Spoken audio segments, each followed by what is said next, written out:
the first chapter of Hebrews, one of the heavier books of the Bible. I gotta go quick. I'll narrate.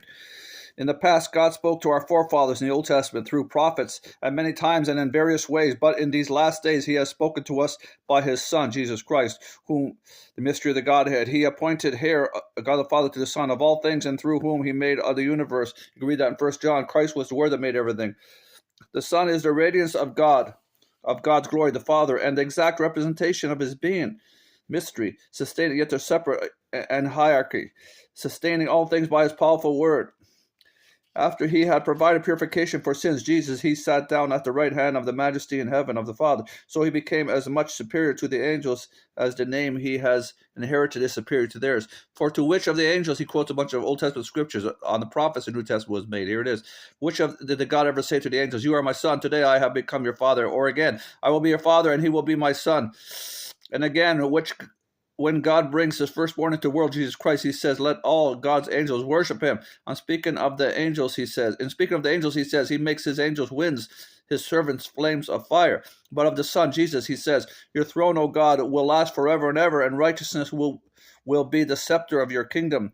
You have loved righteousness and hated wickedness. Therefore, God, your God, the Father, has set, and calling him the God of Jesus, amazing, has set you, yet the one God, has set you above your companions by anointing you with the oil of joy. That's Jesus Christ. He also says, the Father says, well, of Jesus, in the beginning, O Lord, through a prophet, you laid the foundations of the earth. You can see that in 1 John.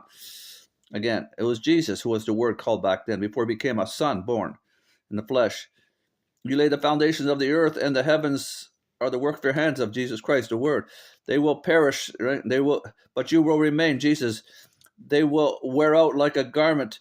You will roll them up like a robe. It says in Revelation, the stars and the whole heaven, the sun will roll up and the moon will like a scroll. They'll go away because there's no need of their light, because God will be the light. He has more luminescence than everything he's created. You again, 12, you will roll them up like a robe, like a garment. They will be changed. They'll be changed. But you will remain the God, and Jesus, talking about Jesus here, the same, and your years will never end. To which of the angels did God ever say, sit at my right hand until I make your enemies a footstool for your feet? 14, are not the angels, last one, ministering spirits sent to serve those who will inherit salvation? That's every human who makes it, who lives a life of Christianity, who is eventually called a true conversion and proves himself right through his life. And everyone will have a chance. Okay? Are not all the angels, the angels are ministering spirits to those Christians? Okay? But